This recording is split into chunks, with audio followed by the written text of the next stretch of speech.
"Please, sir, please let her out," the boy whispered, voice so thin it barely rose above the hum of flies and the groan of wagons creaking past the courthouse steps. His lips were cracked, cheeks streaked with dust, and though his small body trembled from exhaustion, he didn't move from the stone stair where he had sat all night. The desert sun bore down cruelly, baking the boards of the porch until they steamed with heat, turning every breath into grit. His bare feet, swollen and blistered, pressed against the hot stone, but he didn't cry out. He just clutched the single paper in his hands, a crumpled petition written in faded ink, and held it close as if the dry words could shield his mother from the iron bars behind the courthouse wall.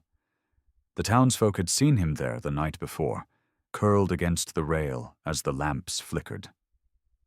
And they had stepped over him without pause, muttering that a thief's child belonged in dust.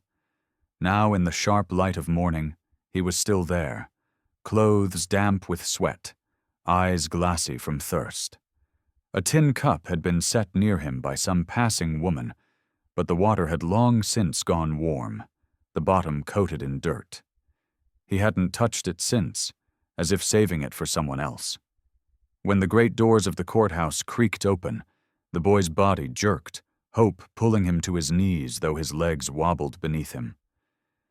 A figure stepped into the light, broad-shouldered, robed in black, his silver hair gleaming where the sun struck. Judge Alton Kersey, feared across 3 counties, his gavel said to weigh as heavy as a noose. His boots struck the porch boards like thunder. His eyes, narrowing at the sight of the boy, collapsed against the post.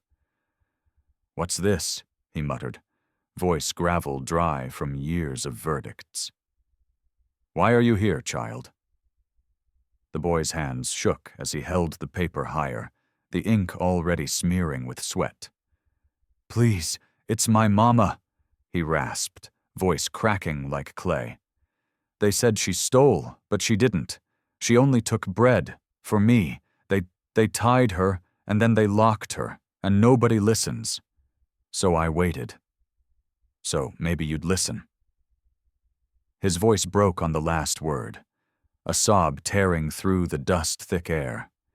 He pressed the paper against his chest as if it were a shield, tears cutting lines down his dirt-streaked face.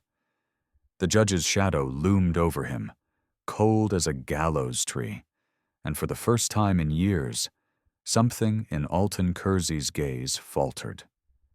The boy's knees buckled. Collapsing onto the scorching stone, his body trembling as he whispered again, "Please. She hasn't eaten in 2 days. She'll die if you don't." His small frame crumpled, chest heaving, the petition falling from his grip and landing face down in the dust. The judge stared at the paper, the boy, and the courthouse doors behind him, and in that moment the heat itself seemed to hold its breath, waiting for what his next word would carve into the silence. Judge Alton Kersey bent slowly, the black of his robe sweeping grit from the courthouse steps as his hand closed around the crumpled paper. Its edges were torn, the ink smudged with sweat, but the boy's name scrawled at the bottom was clear enough. Alton straightened, holding it to the light, his jaw tightening as murmurs rippled through the square. By then a small crowd had gathered, farmers waiting for rulings, traders with ledgers, women clutching baskets beneath shawls.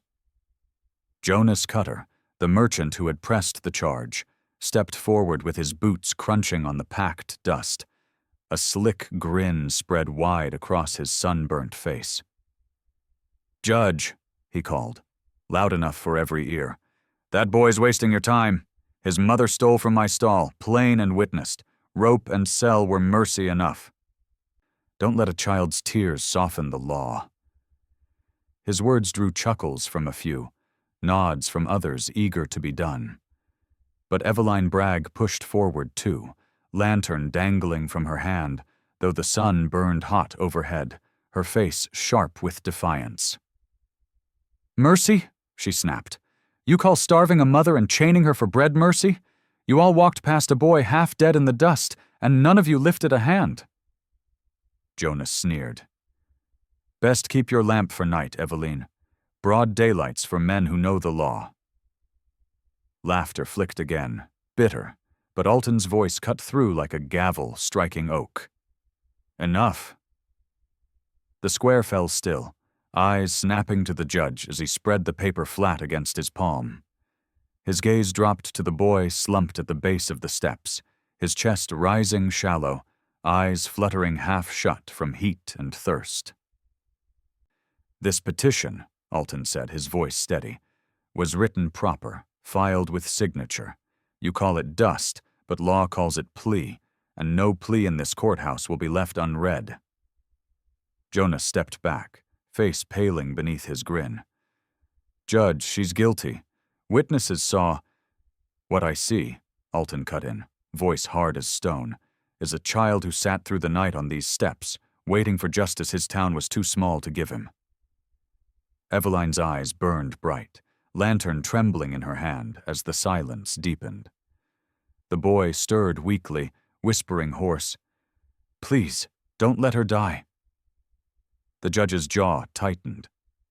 He looked down at the petition once more, then folded it neat as scripture and tucked it inside his robe. When he turned back to the crowd, his voice carried weight enough to make even the traitors flinch. "Bring the woman from her cell. This case is not closed, not until I hear her speak." Gasps broke from the porch, Jonas sputtering as Eveline's lantern flared bright in the sun. And in the stillness that followed, Dusthaven felt for the first time that the law had not bent to coin or cowardice, but to the trembling voice of a child who would not move from the heat. The courthouse doors groaned open as two deputies emerged, dragging a figure between them, and the square went silent, every face turning as though a ghost had stepped into daylight. Anna, wrists clamped in iron, staggered across the boards with her head bowed, hair matted to her cheeks with dust and sweat. The ropes from the post had left deep welts that even the shackles couldn't hide, purple against her skin, and her lips split when she tried to swallow. Her dress, once plain blue calico, hung in tatters, the hem dark with blood where her knees had buckled on stone. But still, when the deputies shoved her forward and she caught sight of the boy slumped on the steps, she cried out, voice cracked and hoarse, "Eli!" The child jerked awake at her name, scrambling up on blistered feet, arms stretching toward her. But the iron chain yanked her back, nearly toppling her. A murmur swept through the crowd, some turning away at the sight, others whispering too low to hear, while Jonas Cutter smirked, as if the scene itself were proof of guilt. Eveline Bragg pushed closer, lantern raised, her voice sharp. "You call this law? Look at her. 2 days chained, half dead for bread." One deputy sneered. "Bread's theft when it ain't yours."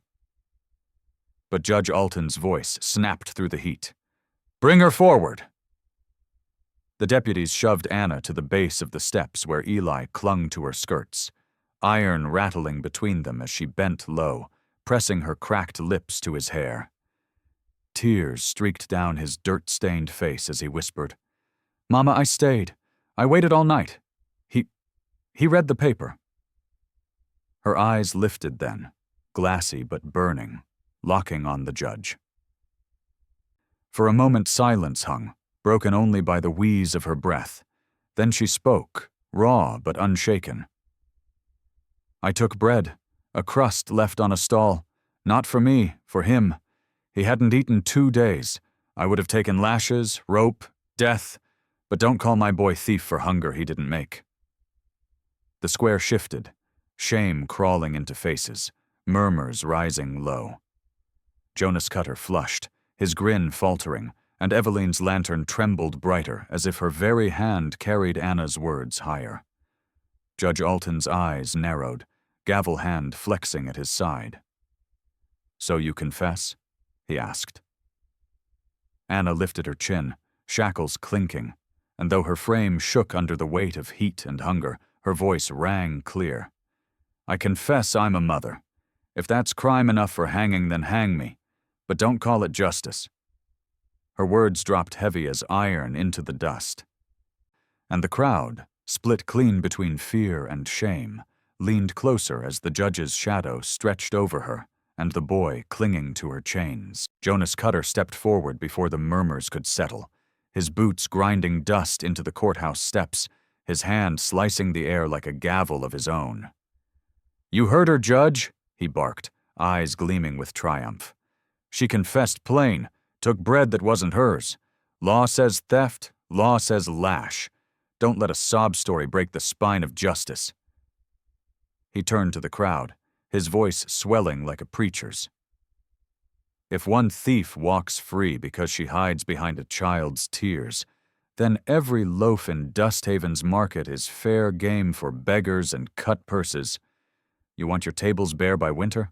Let this woman go and see how fast hunger spreads." A few men muttered agreement, fear thick on their tongues. But Eveline Bragg's lantern cut sharp through the sun, her face flushed with anger.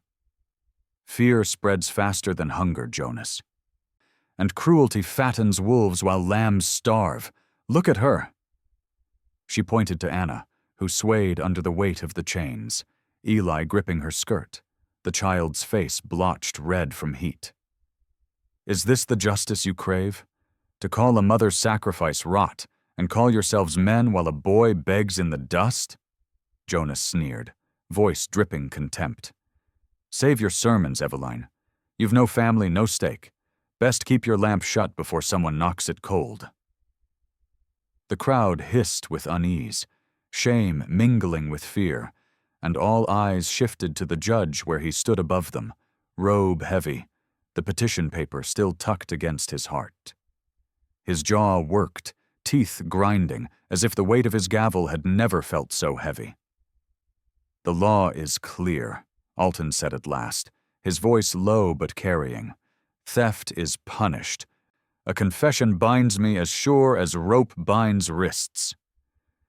Jonas smirked, victory curling in his grin, but the judge's voice deepened, thunder hidden in gravel.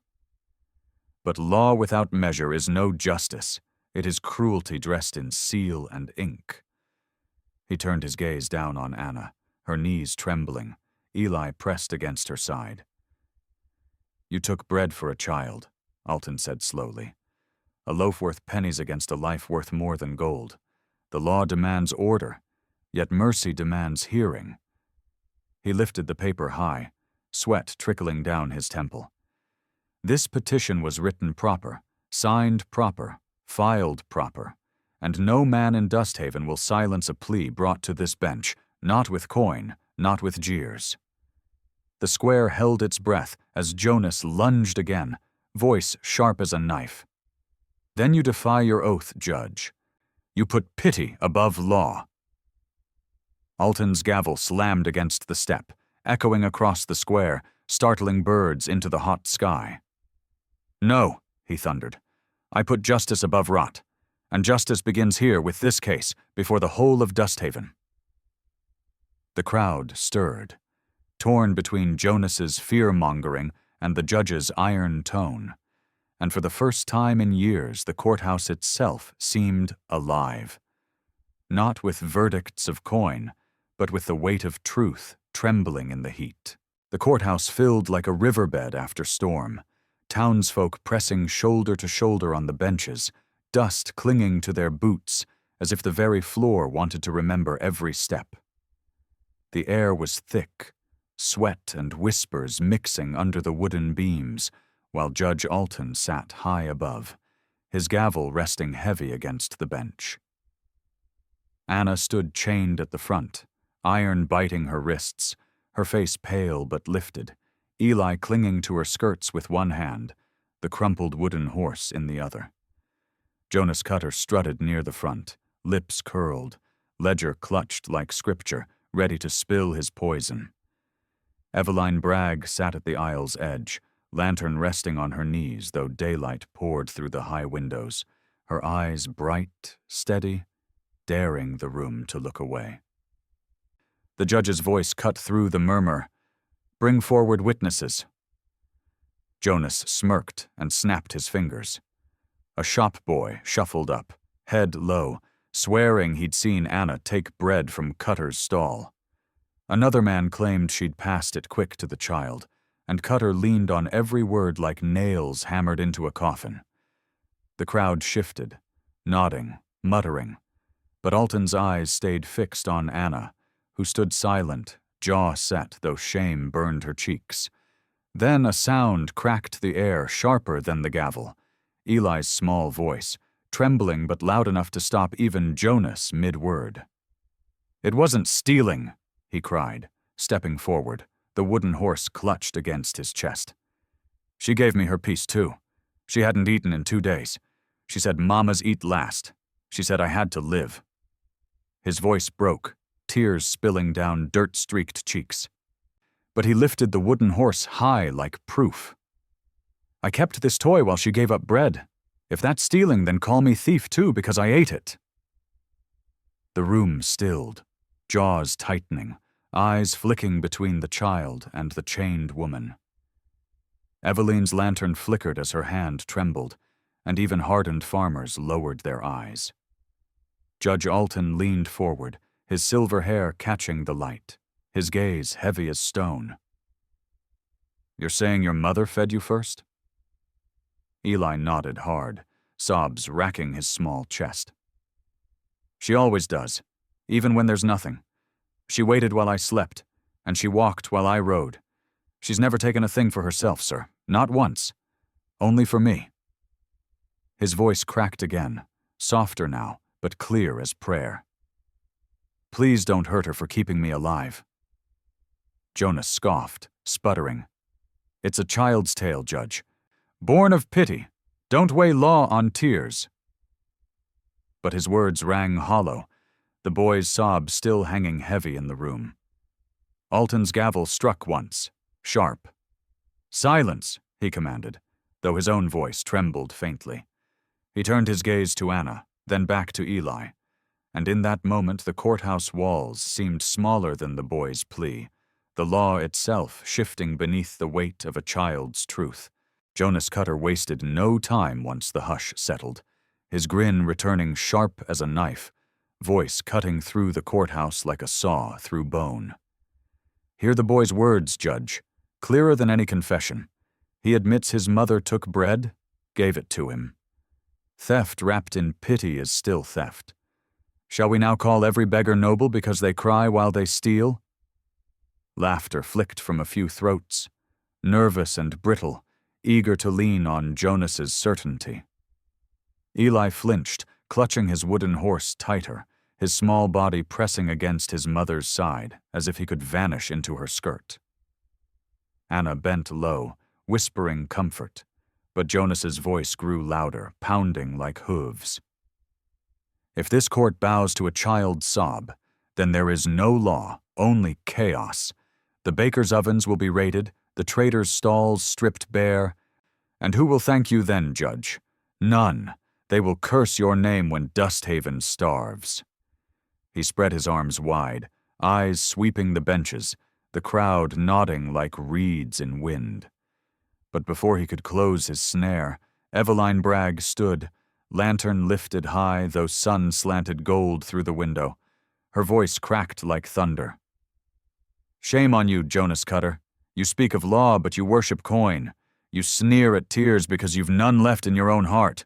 That boy's words weren't a trick. They were truth, sharp enough to burn every lie you've sold in this square." Her lantern flame flickered against her cheek, eyes blazing. "If a mother's hunger and a child's honesty are crimes, then let the whole town confess, because we all have stolen to live through winters. Only difference is, some stole with ledgers and seals, and some with empty hands." The room stirred, murmurs swelling, shoulders shifting. A farmer coughed, muttering low, "She's right." Another woman clutched her apron, shame twisting her lips. Jonas slammed his ledger on the bench, desperate. "Judge, you'll let one loud widow sway your gavel? Law is law, unchangeable, cold, eternal." Judge Alton rose slowly, his robe settling heavy on his frame, his gavel resting in one hand, the boy's petition paper in the other. His voice was low but carried through every board of the courthouse. Law is not eternal, Jonas. Law is written by men, and men can rot. But justice breathes. He lifted the boy's crumpled petition high. This child sat through the night in dust and heat, guarding nothing but ink and hope, and today his truth weighs heavier than all your ledgers. The gavel struck, hard, echoing like thunder off canyon walls. The case is not finished. More will be heard. Sit down. Jonas paled, his grin faltering, the crowd's shame thickening around him like smoke. Eveline's lantern burned brighter in the hush, and Eli's small shoulders straightened against his mother's chain, as if for the first time he believed his vigil had reached the heart of law itself. The gavel's echo had barely died when the courthouse doors creaked again, and a chill swept through the crowded room, though the desert heat still pressed heavy outside. Heads turned as boots thudded across the porch, measured, slow, too heavy for townsfolk. The doors swung wide, sunlight cutting hard across the benches, and in strode 3 riders cloaked in dust and arrogance, their coats long, rifles glinting at their shoulders. Behind them came Calder himself, tall, his leather duster too fine for trail dust, his smile sharp enough to slice. The crowd shrank without meaning to, shoulders hunching, eyes dropping, whispers running like mice through floorboards. Jonas Cutter's smirk bloomed again as he hurried to Calder's side, voice slick with triumph. You see, Judge, the law has more weight than lanterns and tears. Mr. Ina Calder here holds contract proper, sealed in ink and signed by the county notary. That woman, he jabbed a finger toward Anna, is his bond, bought for debt. The boy is stock beside her. Paper makes it so. Calder set a folded parchment on the judge's bench with a deliberate snap, dust lifting as if even the page itself carried menace. His voice rolled smooth, velvet wrapped around a knife. I'd hate for Dusthaven's good folk to believe I came to take what wasn't mine. Here it is in writing. She belongs to me, and the child too. All tidy. A hush fell, hot and stifling, broken only by Eli's sharp sob as he buried his face in his mother's skirt. Anna straightened despite the chains, her voice ragged but fierce. You lie. I owe you nothing. I never saw your coin. Calder's smile didn't waver. That's the beauty of law, madam.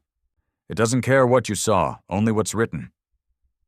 Jonas laughed, ugly and shrill. There it is, Judge. Even your mercy can't undo ink. The crowd shifted uneasily, some nodding out of fear, others pale with shame. Eveline rose again, lantern trembling but burning, her voice cutting through the choke of fear. And how many of you have seen Calder's ink? How many men and women chained on paper none of you ever signed? How many children called stock because this vulture names it so? Calder's gaze snapped to her, cold and lethal. Best dim your flame, woman.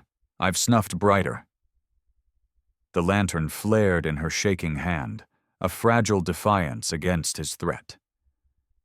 Judge Alton lifted the parchment, eyes scanning the scrawl, his silver brows furrowed deep. At length he set it down, gavel tapping once, slow.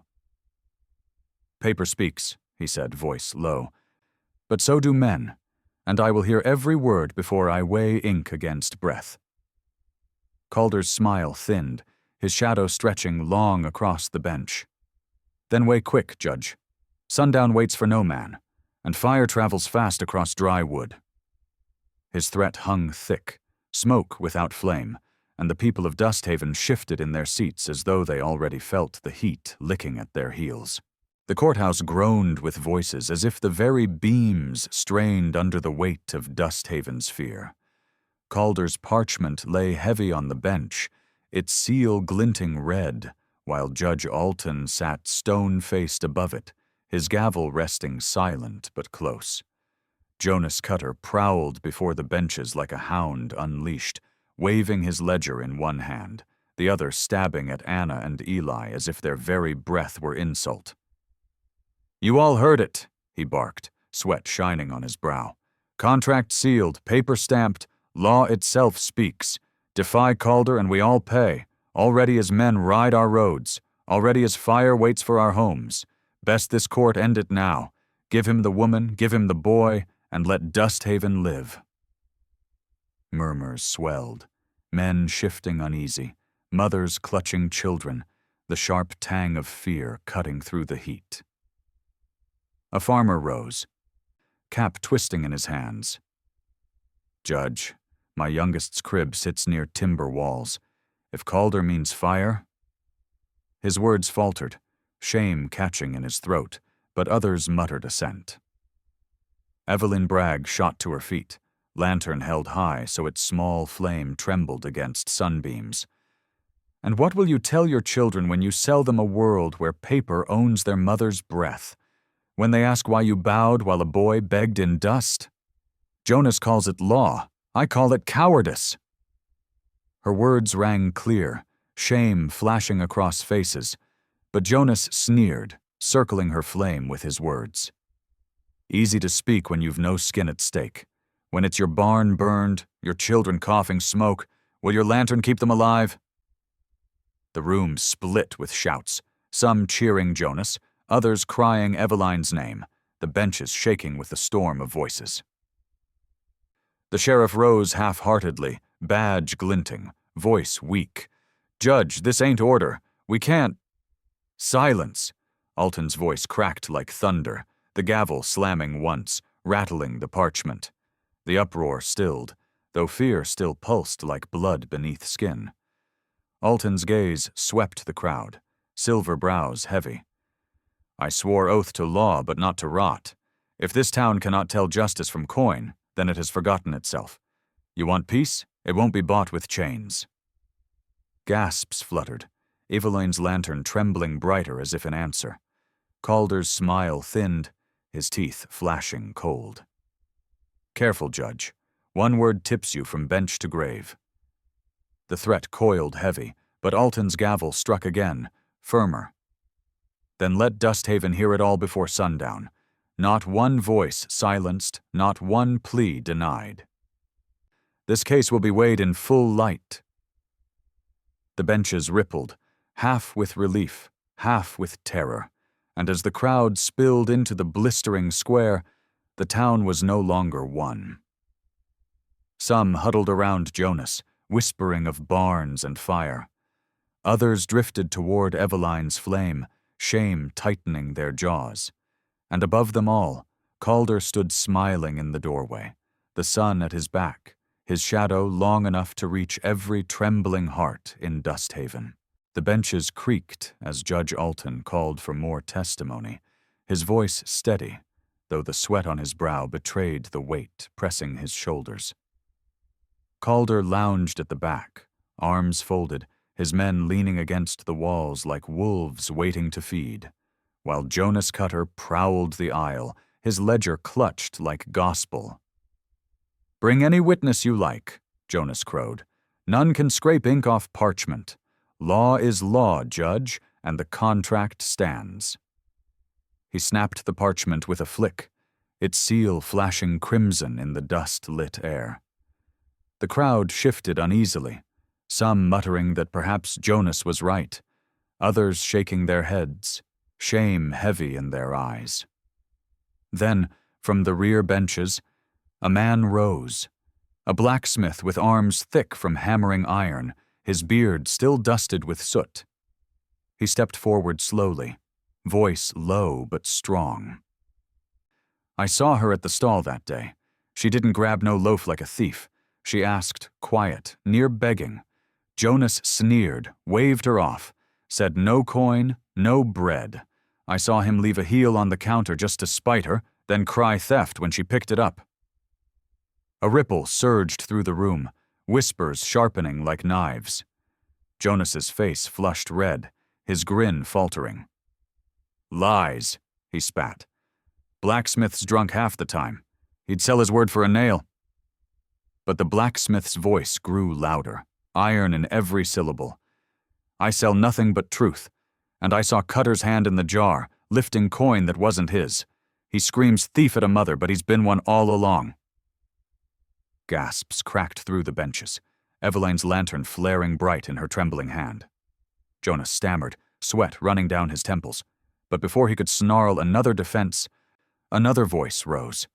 A seamstress, gray hair pinned neat, hands clutching her shawl. I sewed for Cutter's ledgers, she said, her voice wavering but clear. I saw his marks, contracts forged, names twisted. Calder's men brought papers by the stack, stamped with seals I knew weren't ours. They called them debt, but they were lies bought with ink. Calder's eyes narrowed, his smile thinning to a blade's edge, but whispers roared now, crowd turning restless, shame curdling into anger. Jonas flailed his ledger like a shield. Baseless. Hearsay. You'll burn Dusthaven alive on rumors. Judge Alton's gavel slammed, shaking the parchment on the bench. Enough. His eyes, silver hard, swept the crowd. The truth weighs heavier than ink, and I've heard enough to know Dusthaven's law has been sold like cattle. He lifted the parchment high, his voice thundering.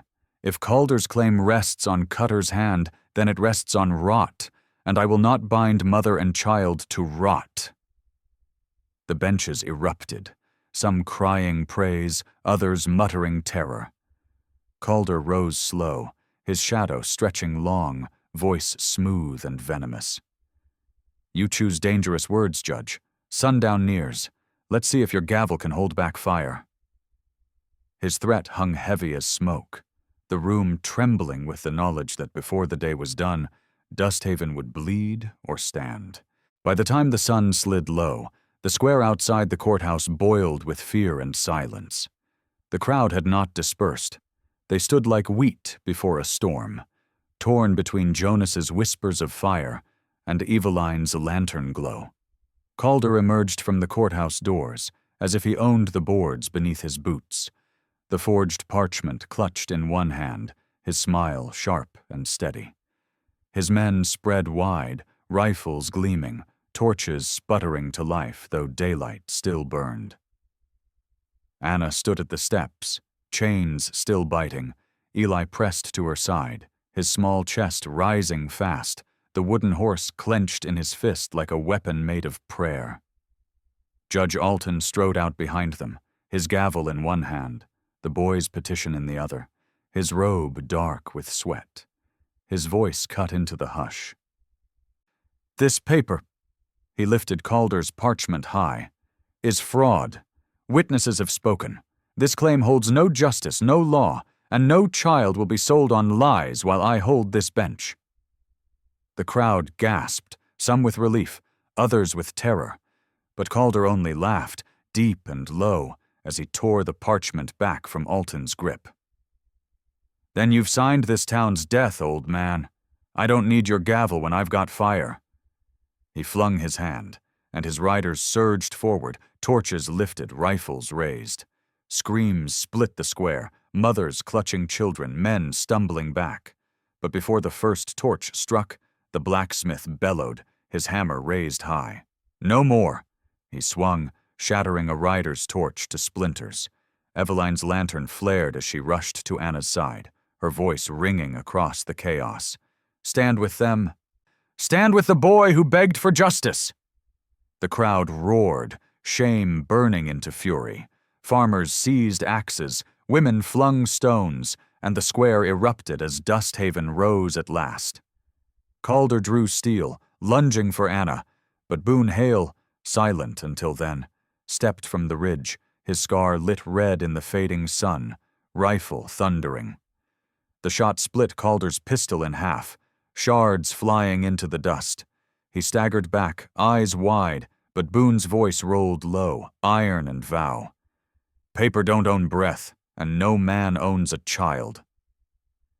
Calder's men faltered, rifles lowering as townsfolk surged, driving them back. Jonas shrieked curses, ledger tumbling from his hands, but no one listened. Chains rattled as Alton struck them free with the gavel's base, iron falling from Anna's wrists. She collapsed to her knees, pulling Eli into her arms, sobbing raw against his hair. The boy pressed the wooden horse against her chest, whispering, "I kept it. I kept us," his tears staining her dress. Alton placed the crumpled petition over their hands, his voice breaking as he spoke for all to hear.